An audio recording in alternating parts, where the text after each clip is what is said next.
Hello, everyone, and welcome. This is Jean Gallagher, just with Discover Rising Tides, How the Outside Makes the Inside Better, and welcome. And I'm here with Denise DeGaulle. Hey, Denise. Hey, Jean.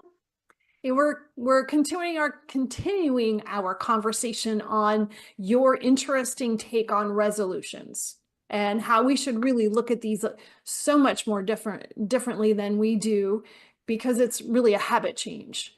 And I love what you want to talk about, because you're talking about asking for help.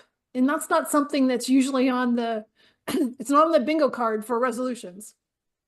No, and this I think kind of, it comes along with resolutions, and we'll talk a little bit more about that, resolutions and what we should be, or what we could be doing better in a couple of other episodes as well. But this one I think is really important because, we've been told forever, oh, you have to make a New Year's resolution. What's your New Year's resolution? This year I said, I'm done with these resolutions. They don't work for tons of reasons. So I decided, let's pick a theme. So we've been talking about what that theme is, right? My theme for the year is impact. What kind of impact that I want to have on myself, obviously, my husband, my family, my friends, my clients, and our audience, right?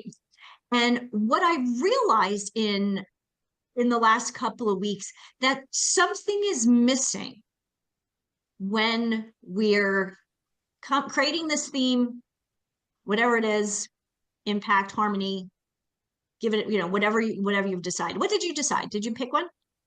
A word, excuse me, a word? Theme, yeah. Decide. Decide. Ha. So, okay, so this is interesting. So what I find is we've created these ideas now, this theme for the year, and it's ours. We've taken ownership of it, right? Mm-hmm. But can we achieve it the way we want to on our own? It's a good question. We think we should, because the ego takes over. Absolutely. We think we should. Ha, there's that word. Trying to remove that word out of my vocabulary, because when we talk about, we should do this or I should do that, we kind of are pushing, it's kind of like getting pushed into doing something rather than like getting pulled to do something because it's something you want to do. Right? So when we do all these things by ourselves, one, it gets lonely. Two, you kind of lose momentum. And, three, you kind of all of a sudden go, wait, what did I start out to do anyway? And I'm doing this all by myself. Why am I doing that? So I have a client who, she's a friend actually. Sometimes I think I'm more her client than she is mine. But she used to own a fitness studio down in Florida. And when she first opened, she tried to manage everything herself. Now, she is in incredible shape. She loves this studio. And it was really what she always wanted to do. She did literally everything. She was teaching classes. She was marketing. She was cleaning the toilets, right? And eventually, the workload just was overwhelming. Mm-hmm. She wasn't having fun anymore. Right. So what do you do in that situation? Do you close up shop? No, of course not. What do we do? That's not why she got into it, though. She didn't get into it not to have fun. Exactly. The same thing with our theme for the year. We didn't get into it not to have fun or not to succeed. So what we realized when I was talking to my friend Lisa is she was always that, she's always been kind of that driver, type A personality. I can do anything. And she basically can. Whatever she's tried, she's succeeded at. What she realized at this point was trying to do it on her own was failing. However, when she asked for help, she got an assistant. She got paid someone to clean the studio every night. All of a sudden, she enjoyed what she was doing because she She was back to herself. She wasn't the jack of all trades. She was the amazing fitness pro that she had set out to be. So why do you think we as women, especially at this stage in our lives, um, the midlife stage, why do you think we do this? Like we feel we need to do this and we need to do it on our own. I like to think that that was a rhetorical question. Yes. because I don't know that I have an answer, but I feel like I'm falling into this pattern, so I'm uncomfortable answering the question. But it gets to a point when we get to be of a certain age that we just like, well, it's just easier if I do it. That is a big part of it because one, there's, letting go. Right. A lot of times you think, yeah, it's faster if I just do this, but it's faster if I do this and faster if I do this. And all of a sudden now you've got 10 things that'll be faster. But if you had taught one person how to do one of them, you could actually focus more. So when we ask for help, whether it's, asking our BFF to support us, be an accountability partner, if we hire an assistant, oh, God forbid, right? How many businesswomen do we know say, oh, I don't really have the money to hire an assistant? Well, if they hired the assistant, they'd have more money because they'd be focusing on the things that were important, right? And let's be real, at this stage in life, energy can be an issue. I don't have the same amount of energy I did at 53 and 3/4 than I did when I was 20. Still energetic and I still feel good. But let's be real, where I used to be able to go, go, go, go. I was the Energizer Bunny, right? Friends in college used to call me Perpetual Motion 2, because apparently I had a friend who was Perpetual Motion 1. But doesn't going. it become the work smarter, not harder piece? And that's Absolutely. what you were talking about with your friend. She's working harder and she's working harder, but she's not working as smartly as she should be. Exactly. So this is the time when, whether you've made a resolution, if you did, I recommend stepping back and creating a theme for the year. If you've already created that theme for the year, awesome. But now it's time to think, who do I need to support me to make sure this happens the way I want it to? So, Thank you. you're welcome. Last thought. Please. Success is not a solo journey. It's about sharing it with others. What a great way to end that one. Thanks, Denise. You're welcome. Hello, everyone. This is Jean Gallagher, Discover Rising Tides, and I want to just take a moment to talk about my friend, Denise Stegall. I am honored to call her as a friend, and I'm so grateful that she gives us her insight during our shows, each show, and talks about healthy living, eating real food. You hear Denise say, eat real food a lot. Well, she means it, and she knows what she's talking about. She is an amazing healthy living coach, curator at Living Healthy List. And if you ever have any questions about what is real food, why does it matter? How does that apply to me? How do I change? What do I need to do? How do I even create a healthy living shopping list? Make sure that you call her. She is your healthy living coach. And you can find her at healthylivinglist.com. Hello, everyone, and welcome.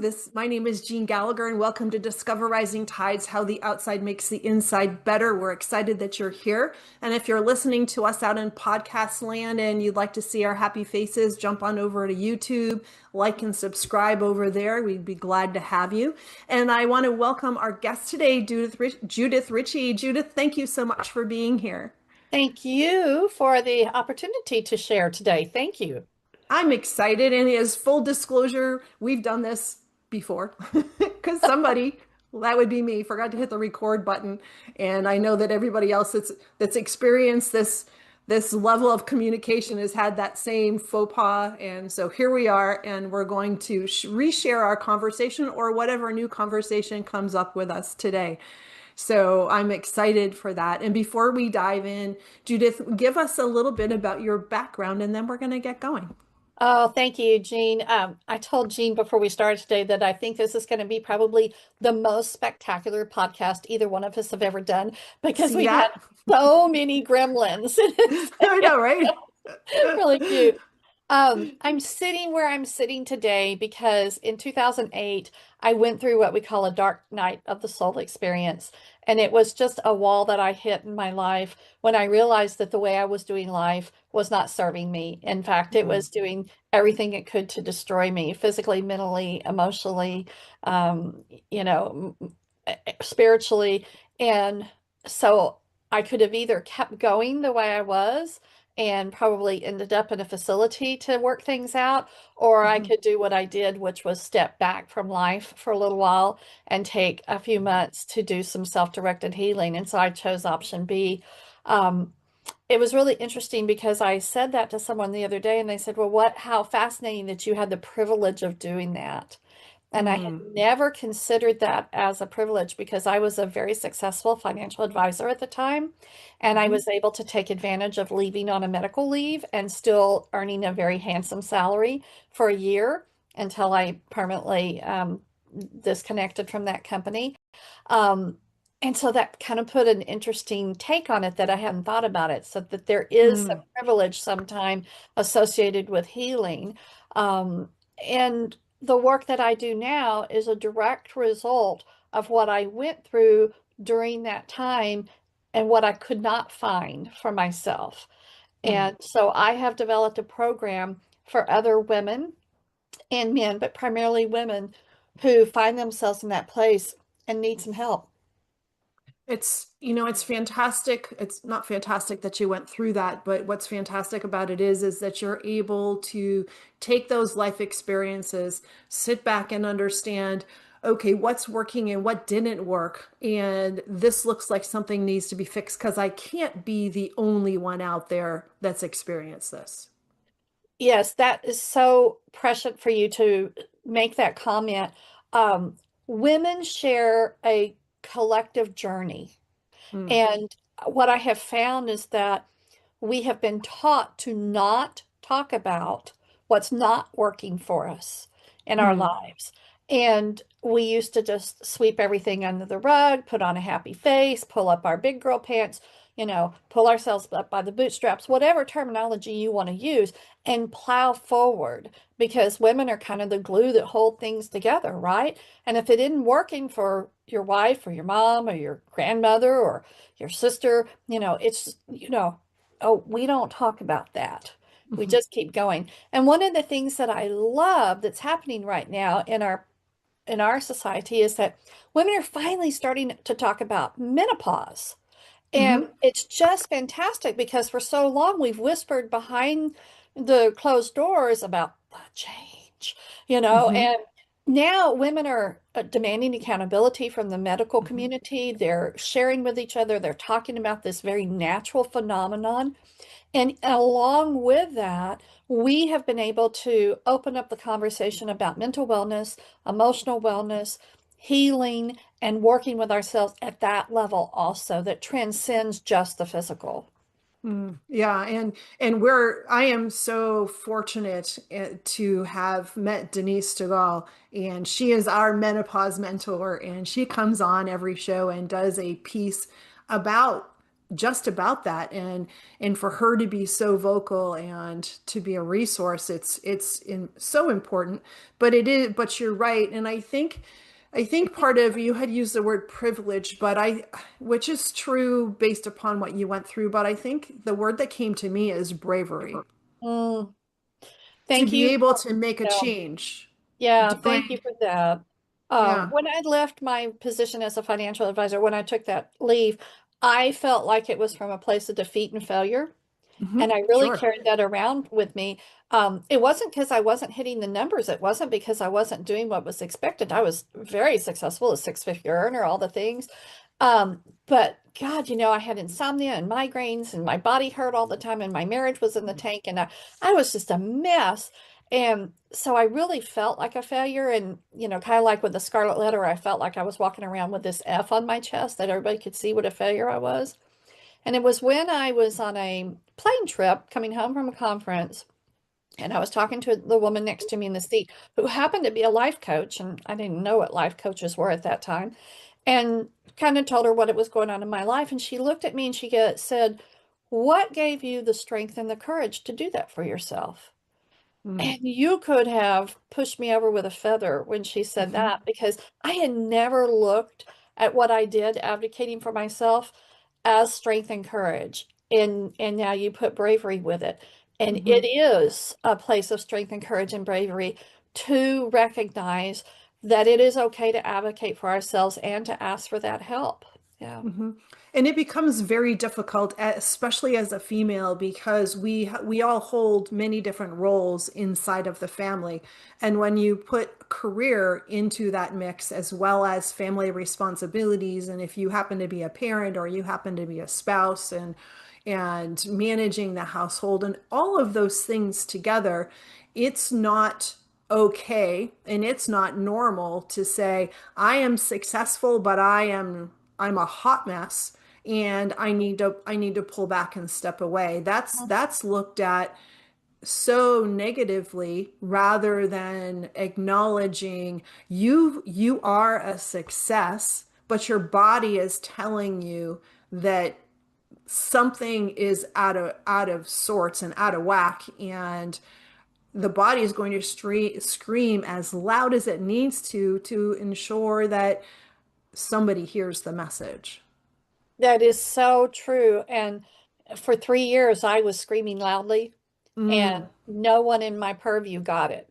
Hmm. And I kept telling my husband how unhappy I was. I just was like, this isn't working for me. And it was just like, well, when you reach this level, it'll all be okay. When you get here, it'll all be okay. And I was like, no, this isn't working for me. And finally, I was just like, I think I'm done with my marriage, and I'm definitely done with this career. The good news is the career went away and I kept the marriage. And this year we celebrate 24 years of marriage. Oh, And congratulations. thank you. We have intentionally worked on creating this beautiful life for ourselves. Now, just give you a little snippet of that today to tell you that things are possible.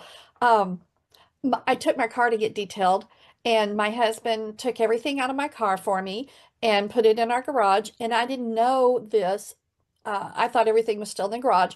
And I left to go to a meeting this morning, and I went through some rain, and I called him and I was like, "Oh yeah, I went through some rain and I didn't have my umbrella, but fortunately when I got there it wasn't raining." He goes, "Oh no, you do have your umbrella in your car." And I went, "What?" And he goes, "Oh, I put everything back in your car for you." Oh.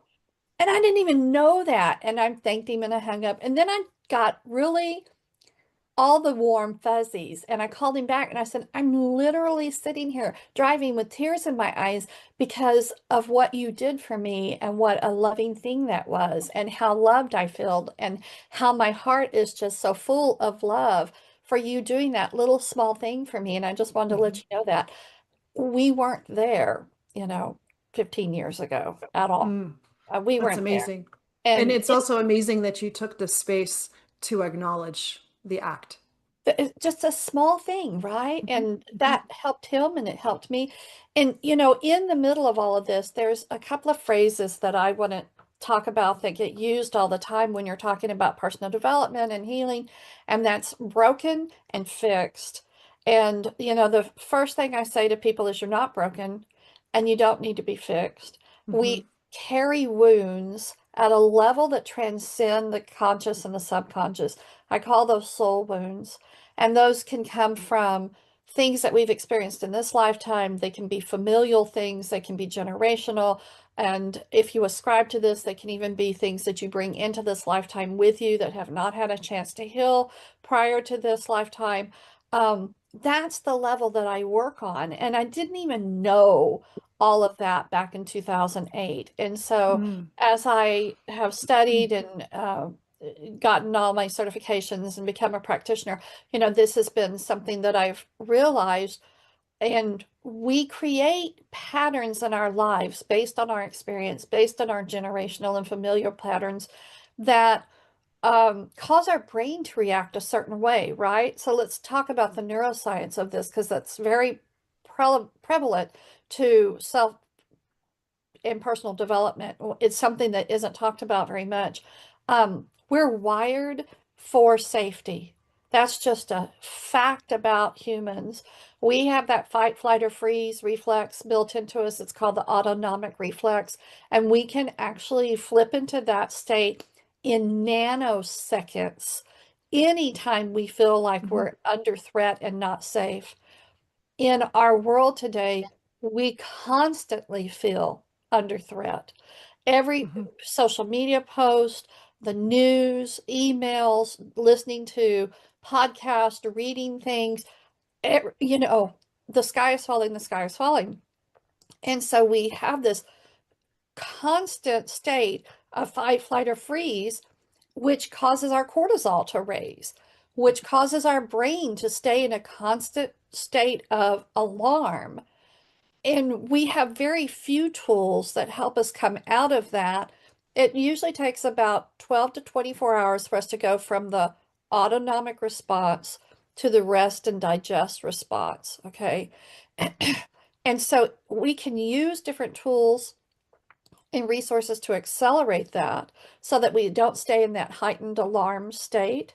Mhm. But we're not taught those. We don't talk about that kind of stuff. We just think that, oh, living stressed and having pain in my neck and having migraines and not being able to sleep and Mm. eating things that are bad for me and drinking alcohol and doing these things that alleviate what I think is causing the stress are normal.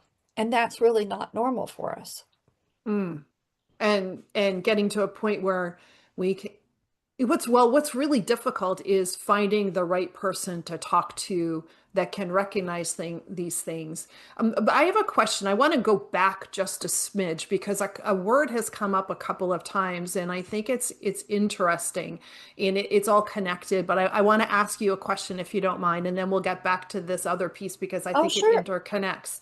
That you had named this time of your life in 2008 Mm, as the dark night of the soul, which yes. I want to know why. But then you also, now you're talking about soul wounds. So this word that's so important has in just a few minutes has come up a couple of times. And I think it's important to acknowledge that as well, because there's the neuroscience and then there's this other piece, and they're so interconnected. And Yes. in our society, we want to keep everything separate, but I want to kind of bring them together. I love that you caught that. The soul is an interesting concept, and the way I'm going to describe it is the deep wisdom you have within yourself. Okay. Your soul knows everything about you, your entire existence. And yes, I'm talking about the fact that we're eternal souls, that we have an eternal existence. There's a school of thought, and I used to not ascribe to this, and now I'm all in on it, that we have opportunities over and over and over again to grow in wisdom and knowledge as our soul grows through this eternal existence.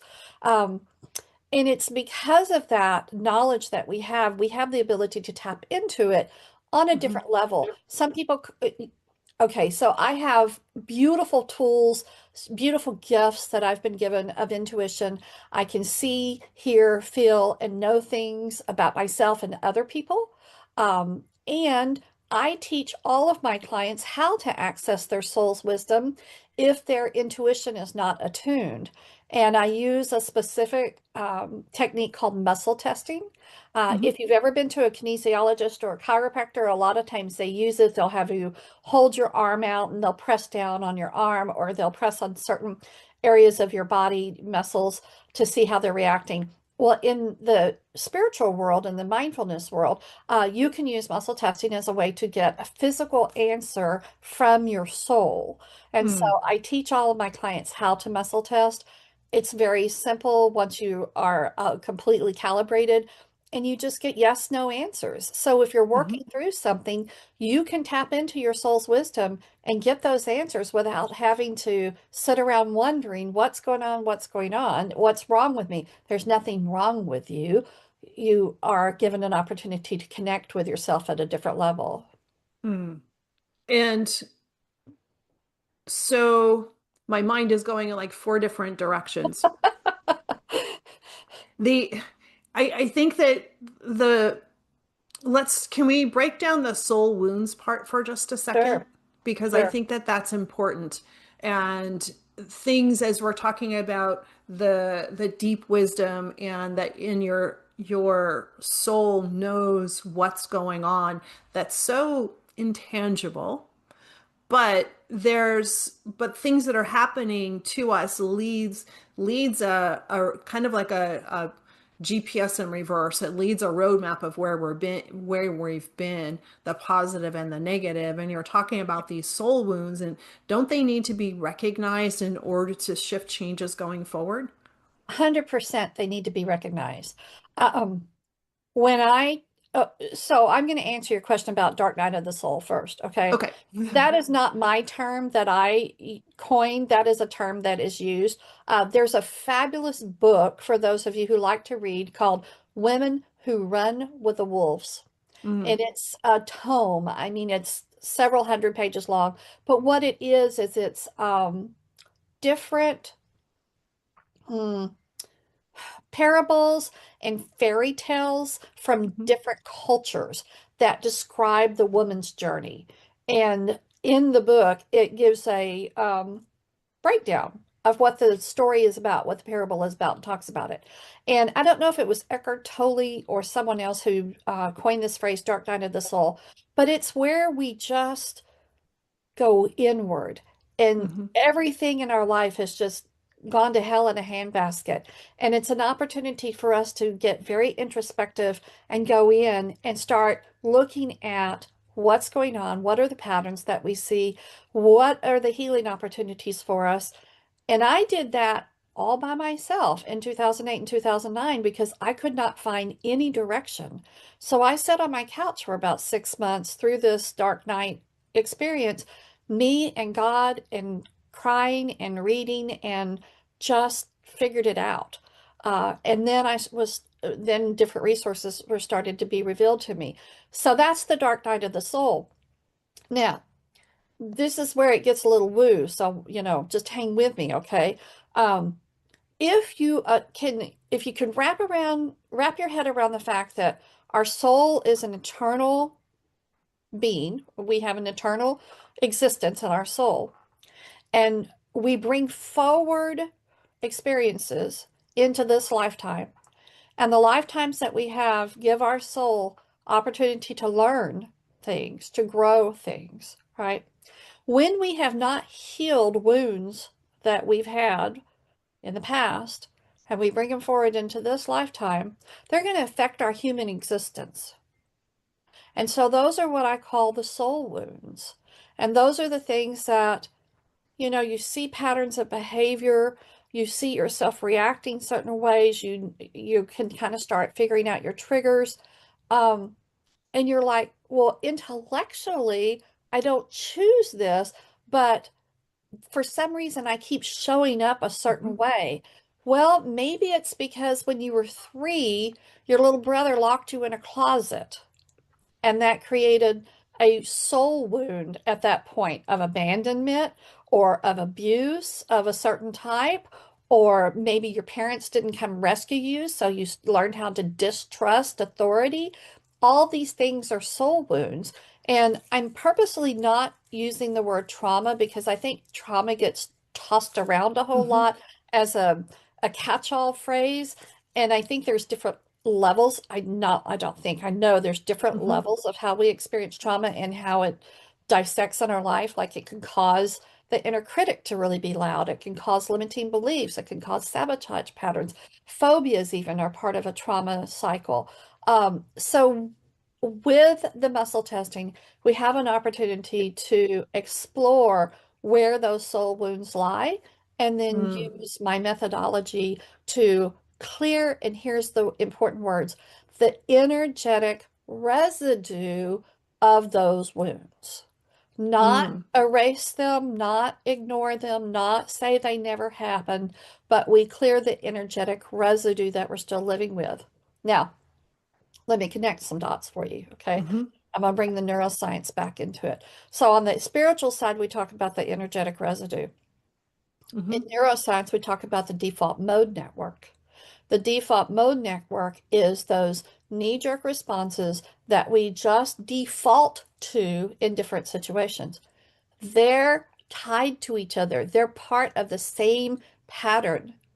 And so it's necessary to recognize the patterns and clear the energetic residue for us to completely take care of those. And this process is lengthy. No, and yes. Yeah. Right, right. You know, Hmm. I'm a lifelong healer of Hmm. myself. Right now, I'm dealing with something that is fascinating, which is about not having to hustle all the time. Mm. I was meditating in December on what was coming for 2026, and one of the things I'm developing is an art developing art. Um, Maybe I'm going to sell art, maybe I'm not, maybe I'm just going to keep giving my art away. I don't know.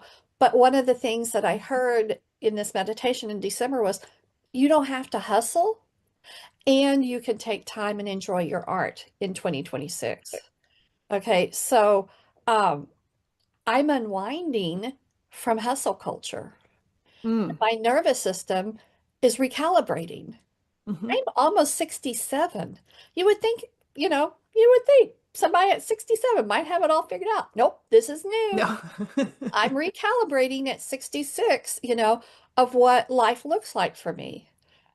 So yeah, it can be the work is immediately effective Hmm. and I hate this phraseology, but so many people relate to it.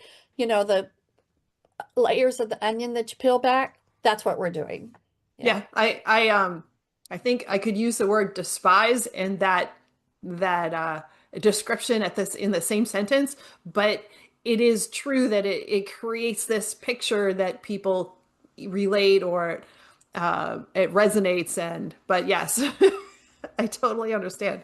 Um, so the as I love the part where you're talking about we're not broken and we're not fixed.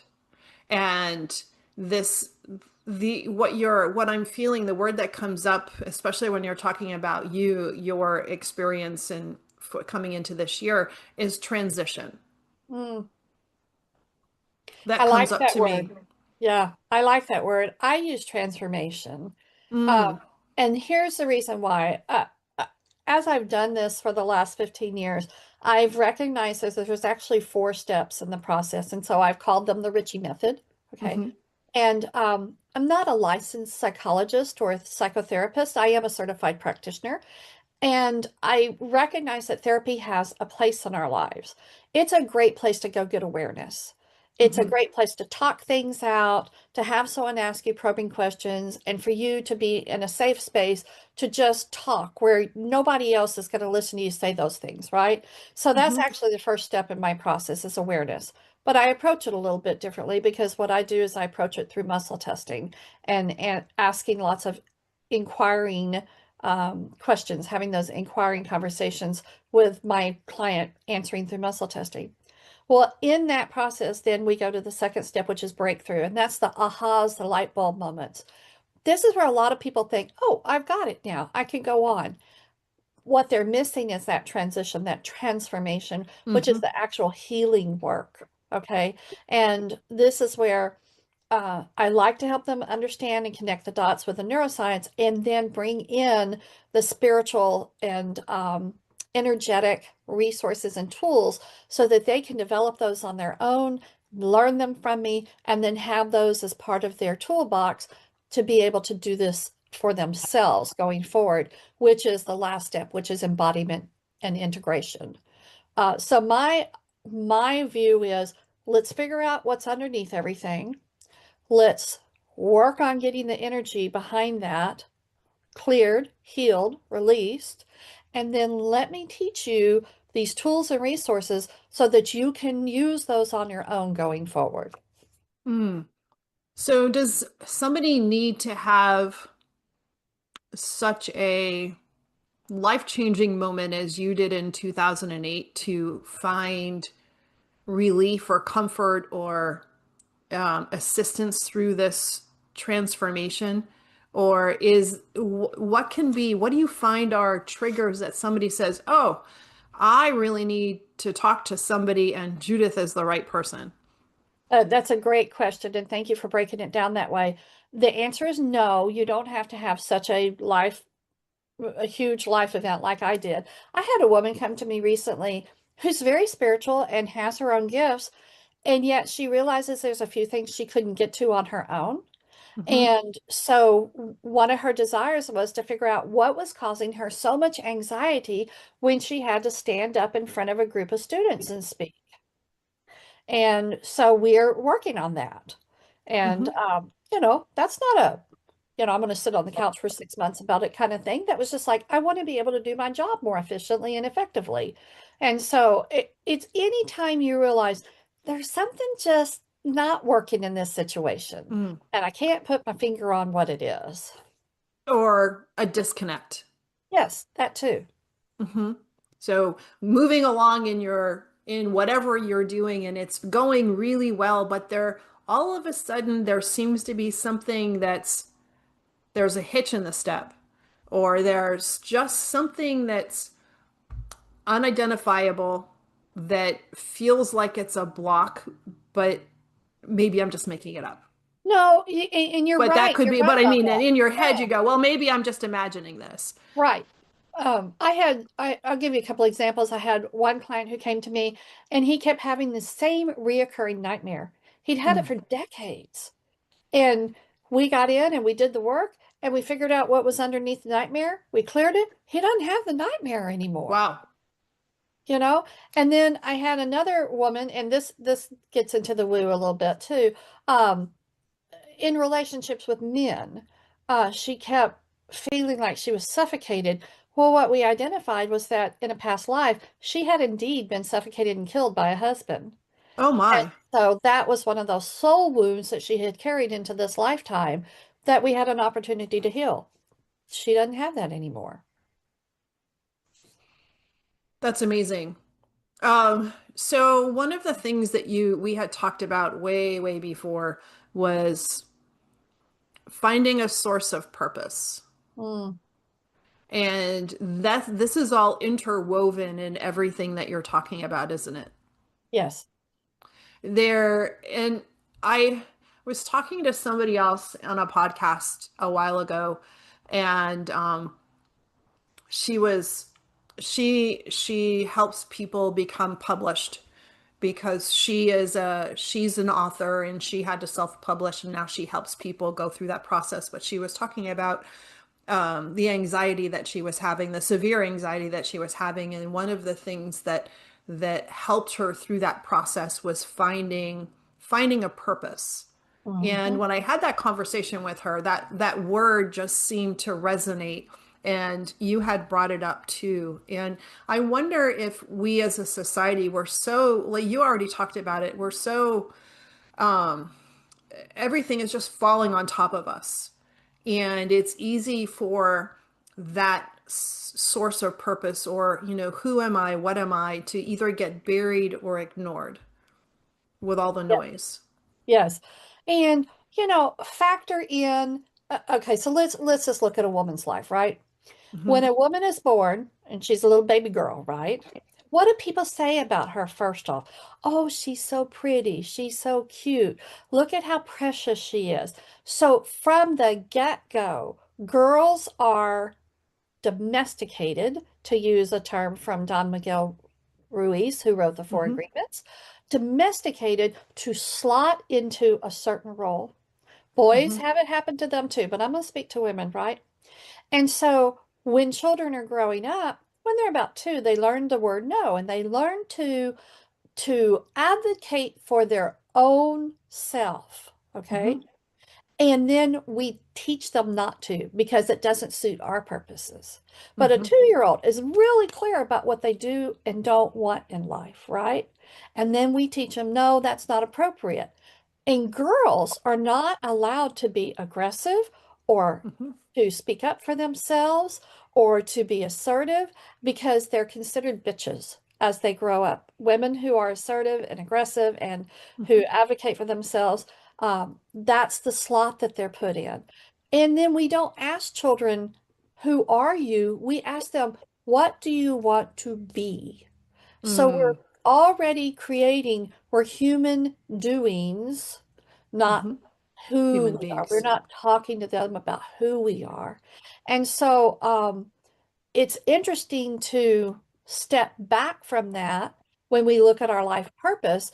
And, we can dissect that a couple of different ways. Sometimes we have a purpose that doesn't pay the mortgage, and so we have to go have something that does. And sometimes we're fortunate enough to be able to put the two of them together.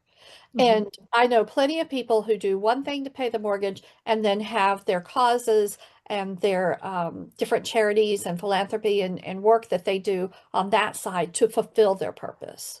Mhm. And And by it, the yes. way, I have a methodology I take people through. It's about an hour-long process to help them find out what their soul's purpose is. Mm. And what a great resource, because there's not a lot in society that speaks to that. Well, there isn't really anything. No, And, there isn't. no, and also the challenge is that we're so career driven. Yes, We identify ourselves by our career, because when you go to meet somebody and the first question is, what do you do? right. And that can that moment, that self-defining moment, that person that's asking the question is then going to create an opinion of you based upon your answer, of how they feel, whether what you're doing, what your career is sufficient for their conversation. Exactly. Exactly. Um, it's really interesting because what I learned about myself in my process was not that I was a people pleaser. What I did was I said yes to what everybody else wanted in my life. Hmm. That was what I took on. Oh, I'm going to say yes to this.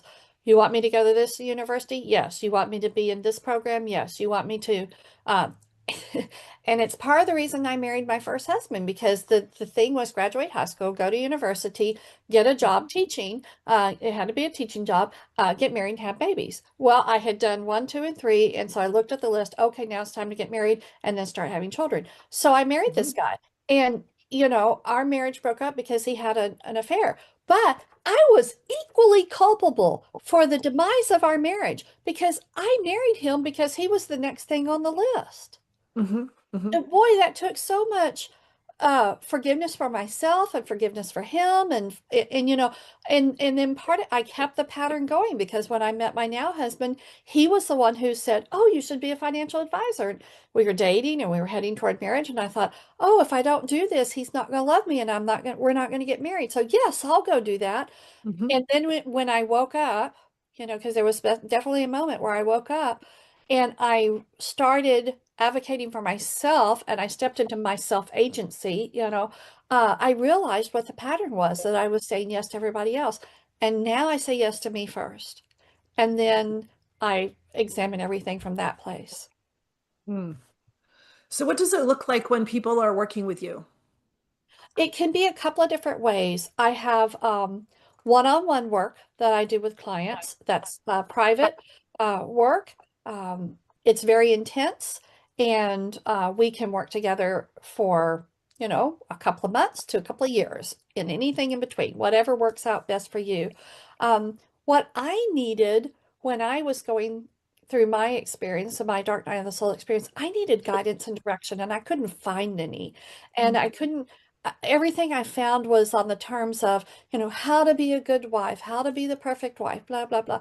And that wasn't what I was looking for. And the people who were out there, the Tony Robbins and the Oprahs and the Deepaks, and it didn't speak to me, okay, at Hmm. all. I needed something a little meatier. I didn't need the pop psychology stuff. So I have created a membership. It's called the Transforming Force, and it's everything I needed during that time on a do-it-yourself, a DIY basis. I provide the content and the material, and you're able to work through it in a very safe space in your home, in the park, while you're running, whatever it is, for yourself to do those deep dives at a personal level. And then once a month, we're building community around this. Once a month, we come together with a monthly gathering. That is a great place to start your work with me because Hmm. I'm going to provide for you tools that you can use. And I keep talking about creating that toolbox for yourself. to be able to work through a lot of these things so that when you do come to work with me, if you do on a one-on-one basis, you've already done a whole lot of the work that we would do otherwise. That's fantastic. And so what are some of the triggers or signs that the membership or the one-on-one would be the right option for people? Well, I like to tease and say, if you've been to Tony Robbins conferences, if you're following Gabby Bernstein or Mel Robbins, or you listen to Brene Brown and you've read all the books and you're still not there, then come talk to me.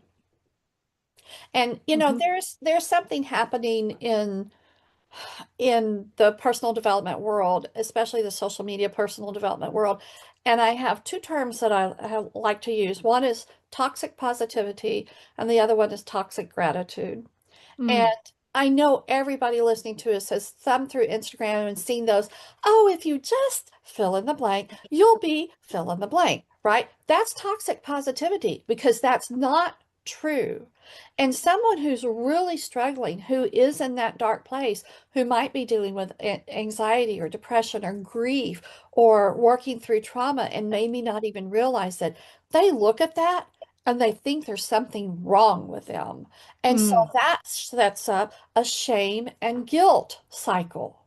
What's wrong with me that I can't just fill in the blank and then be fill in the blank? What's wrong with me? You know, so that causes a further downward spiral. So that's toxic positivity. The other thing I really don't like is the toxic gratitude. Oh, just write down 3 things you're grateful for at the end of the day. Oh, start your day by being grateful. Yes, those are great practices when you're in that space. But if you can't find the if space, you can't find it, it sets up that same shame cycle that the toxic positivity sets up. So I don't use those as examples. I don't enjoy seeing those. I think those are more harmful than they are helpful. I like how you laid that out too. I can see how it delineates the pieces. So if people are curious and they want to just see if it's a good fit, how do people get in touch with you? So the easiest way is to go to my website, and I'll just give you this caveat. I'm not in love with my website, and it's a slow process. I'm doing some changes on it, but it's sufficient for now. It's my name, judithrichey.com, and Richey is spelled Richey, judithrichey.com. There's a button on there that you can schedule a coffee chat with me. There's some information about my membership there. The easiest thing to do is just sit down and have a coffee chat with me. I'm going to sell you a $10,000 package. I don't even have $10,000 packages. My membership is $47 a month. You know, it's lunch. You know, just come and have a conversation with me. And if I'm not the right person for you, I'm going to give you some ideas or some contacts of people to go talk to. I'm also recently on Substack, which I am loving Substack. I've gone off of Instagram and TikTok. That's not my thing. My nervous system doesn't enjoy them. But you can find me at the Richey Method on Substack, and I write a long article once a week, and then I post little notes throughout the day, the rest of the weeks. And then on LinkedIn, you can find me at Judith Richey, A Force for Transformation. Wonderful. So I remember, you are not broken and you do not need to be fixed. Correct. And Judith is a force of transformation for you. Thank you.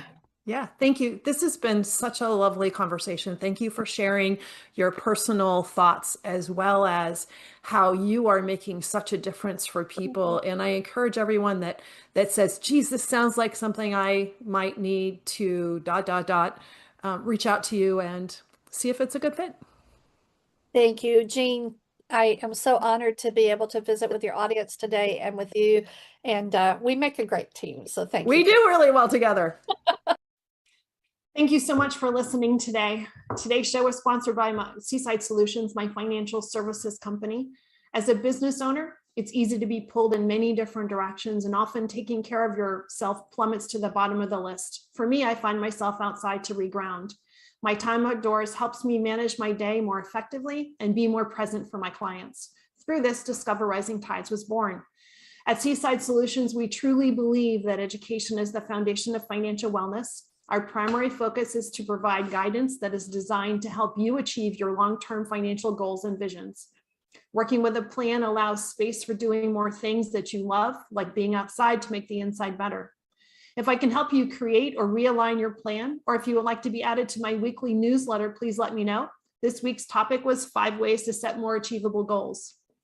Your referral means the big, beautiful world to me. And if I can help, please let me know. And thank you so much for listening, and see you next time.